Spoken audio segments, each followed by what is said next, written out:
Hello, people of YouTube. My name is Steve Gray, and thank you for watching. Today, we're going to be talking about an interesting predicament I have. This is my custom guitar here. And that is, what do you do when your string action height is all the way down to the ground? I'll show you what I'm talking about. And it's still too high. So if you see right here, I'm going to try to get in nice and close. So my saddle screws here are literally as high as can be, and my saddle is literally as low as it goes. And then, but then if I check my string action height here, I'll show you. Now this is actually, if you see it, it may be slightly difficult to see. You're looking at about 2.25, which is fine. You know, that's perfectly fine. For me, my playing range, these are 9s. I typically do 2.25 from what I've been seeing as I've been setting up these guitars. But, we'll put this down for a minute. If we flip her around, you're going to see the same problem on this saddle.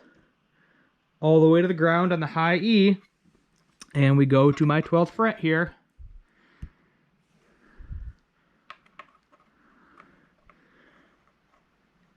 This is also 2.25.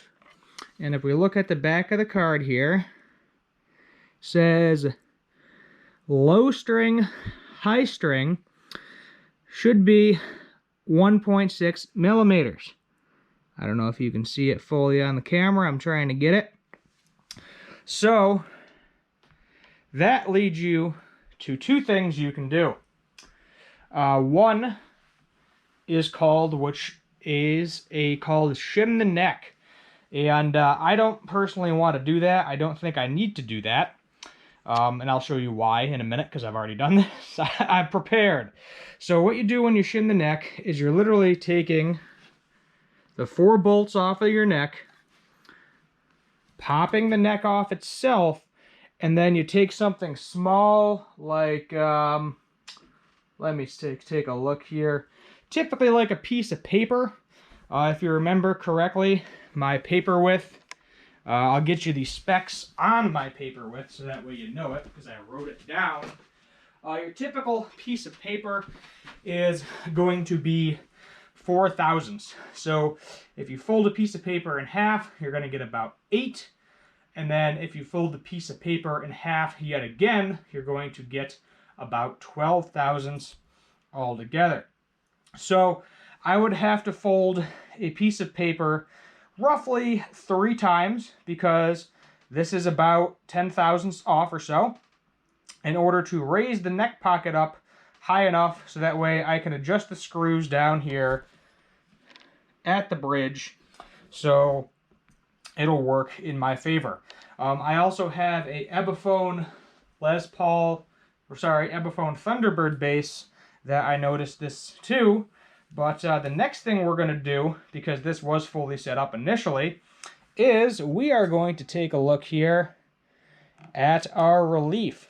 Because if your relief isn't at about 10 millimeters or so, you're looking at 10 to 12 millimeters. It can be a little higher, it can be a little lower. Kind of depends on where you personally want it. Spec-wise, they typically recommend around 10 millimeters or so. That's where I have both of my Les Pauls set up right now.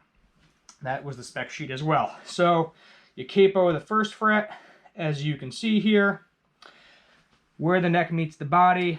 This one, you're looking at about the 16th fret. And then right around the 8th fret or so, we're going to go ahead and take a look and see where we're at. I'm just knocking crap over. Don't worry about it. Now, you may not be able to see this. I'm hoping you can. If I do this, and the 7th fret, let's take a look. That is actually showing about 10 thousandths. And we go to the 8th fret, 8th fret is showing a little bit higher. So almost 20 thousandths. I'm going to try to get my thumb under the string. It's kind of like right on the 20 thousandths. So what I can actually do, instead of taking the neck off, shimming, all that jazz, is you get your handy dandy Allen wrench here. If my screen wants to let me see it, because my GoPro is being a pain in the butt. Hold on. There we go. So I like to see what I'm doing.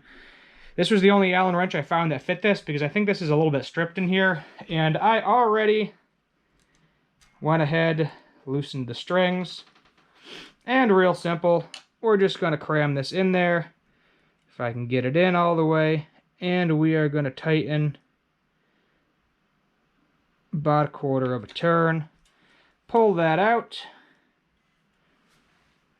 And we're going to go ahead and check my relief again. And yes, it is that quick. Some people are like, oh, you got to wait a full day or whatever, blah, blah, blah. You don't have to wait a full day. Just check it. Some guitars are more finicky than others, but that is the thing to get out of this. And then if we go here, 7th fret, 10 thousandths. Oh, yep, there we go. Lowered it. So now what I'm going to have to do, unfortunately, because now my bridge is going to be messed up. So now these are going to be messed up. I am going to have to go in here with another Allen wrench and adjust my entire bridge, probably mainly these two. The rest of them are probably fine. But yeah, if you don't want to shim it, check your neck relief first, because you don't always have to pop the neck off the guitar to shim it. Sometimes you got a little bit too much neck relief, in which case you can just tighten your truss rod. Tiny bit. It'll raise your fretboard up a little bit. That's also going to raise your string action a little bit as well. And you should be able to adjust your saddles, your bridge screws, in order to be good to go. I did the same thing on my bass. Bass had to screw down all the way to the bottom of the fretboard. And there was nowhere else to go. You know, once your saddle is as low as it can possibly go, and your nut is cut correctly, your relief is cut correctly, and it's still, you know, a mile high off the fretboard, the only thing you can do at that point is either buy a new neck. So, you know, you can get wood shims in the pocket. Typically, you know, a cheaper guitar, I wouldn't waste my money with wood shims. I would just go with your standard piece of paper. Fender Factory used to just use old sandpaper. That's really good. I don't know how the thickness of a piece of sandpaper. I think it might tell you the thickness of a piece of sandpaper. Well, it tells you the grit, so not necessarily the thickness. But you can Google the thickness. You know, as I said, piece of paper, that's about 0.004. Compared to this, the lowest this goes is 0.10, tenth of an inch. Yeah, I mean, that's all you have to do is fold a piece of paper, cram it under there, make sure you get the right width, and then pop it up. If you do buy the shims, very important to know what size you want, because those shims, I think, are like 10 bucks a piece from StuMac. They are wood, which is nice, because then you got that wood-to-wood contact, which theoretically should give you better sustain, but is what it is, you know? So that's what I had to do with this one. That's what I had to do with the bass. The bass, however, if the neck adjusts in any way, shape, or form, or gets deformed in any way, shape, or form, then we are going to have some problems. Because if I have to loosen that, then the action is going to go even higher. Same with here. At any point in time, temperature adjust, I need to loosen the fretboard. This fretboard is actually a little grimy, as you can see there. We'll clean that up at some point. But yeah, I mean, that's what you got to do. Just, you know, see if you can adjust the truss rod first to give you that extra 1/10 of an inch or so. If that's all it's taken, there goes my light battery. I got another one, luckily. And then if that doesn't work for whatever reason, then you are going to ultimately have to shim the neck. And I might do a video of shimming the neck. I really don't want to take off the neck. I mean, I hate to say it, but you don't take off the neck of your guitar unless you really need to. Especially Fenders, bolt-on necks. This one is painted so you can't see it. The base actually has cracks in it, like right here, from when I did take off the neck at one point. I think somebody was messing with it, because the truss rod on that base was like as tight as it could possibly go. Action.